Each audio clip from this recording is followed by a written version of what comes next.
கவினை பிடிக்காம இருந்திருக்கலாம். கவின் நடத்தையில ஏதாவது ஒரு பொண்ணுக்கு 2, 3 பெண்கள பழகுனத இவன் பார்த்திருந்திருக்கலாம். அப்படியே இதெல்லாம் இல்ல என்னங்க புதுசா சொல்லுங்க. எது இருக்கு? வேணா இருக்கலாங்க. எது வேணா இருக்கலாம். எது வேணா அது சொல்ல இருக்கலாம் தானே. முடியாதுங்க. எல்லாமே இருக்கலாம் இல்ல தான். இருக்கலாம் தானே. நீங்க நான் சொல்றது என்ன எல்லாம் சொல்றேன், நீங்க நீங்க சொல்றது இருக்கலாம் எல்லாமே இருக்கலாம் இல்ல. தான். நான் சொல்றது நான் எல்லாமே நான் இருக்கலாம் தான். சொல்லுவேன். இவங்க அப்பா அம்மாவே பேசியிருக்கலாம். இவங்க அப்பா அம்மாவே வந்து சட்டம்லாம் தெரிஞ்சதுனால சிசிடிவி இல்லாத இடமா போய் கொலை பண்ணுடான்னு அப்படித்தான் சொல்லியிருக்கலாம். சொல்றேன். நீ அதத்தான் பண்ணிட்டு வாடா, வேற சரி. ஒருத்தனை சரண்டர் பண்ண வைக்கணும்னு இப்ப சொல்லியிருக்கலாம். நீங்க என்ன சொல்றீங்க? இருக்கலாம் தானே. நீங்க என்ன அது என்ன சொல்றீங்க? அபாண்டமா ஒரு வந்து நிமிஷம். 2க்கும் மேற்பட்ட 3க்கும் மேற்பட்ட ஒரு பெண்கள்ட்ட ஒரு பழகி நிமிஷம் இருக்கலாம். ஒரு நிமிஷம் சார்.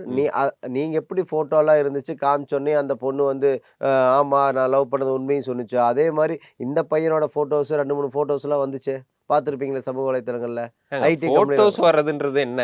ஐடில ஒர்க் நண்பர்களா பண்றான். பழகுறவங்க போட்டோஸ் எடுப்பாங்க, போவாங்க. சரி. அதுக்காக ஒரு ஆணும் பெண்ணும் கரெக்ட். போட்டோ எடுத்துக்கிட்டா அப்புறம் எல்லாரும் இல்ல காதலிக்கிறதா இல்ல அர்த்தம் நான் கிடையாது. ஏன் அதத்தான் அதே சொல்றேன். இதே கவினும் சுபாஷினியும் இருக்கிற போட்டோஸை வச்சு கூட நம்ம முடிவுக்கு வர முடியாது. அந்த பெண் நேற்று வீடியோல பேசியிருக்கிறத நானும் கவினும் உண்மையா காதலிச்சோன்னு ஒத்துக்கிட்டதுனால தான் அதை காதலின்னு பேசுறோம். இல்ல அப்படின்னா சரி அந்த பெண் நானும் அவனும் ஒரு நட்பா நிமிஷம் தான் பழகிருந்தோம். ஒரு நிமிஷம். கவின் அத மட்டும் ஏத்துக்கிற நீங்க. ம். அவன் லவ் பண்ணது உண்மைங்கிற ஏத்துக்கிற நீங்க. ம். எங்க அப்பா அம்மாவுக்கு சம்மந்தம் இல்லைன்னு சொன்னதை ஏன் ஏத்துக்க மாட்டேங்கிறீங்க?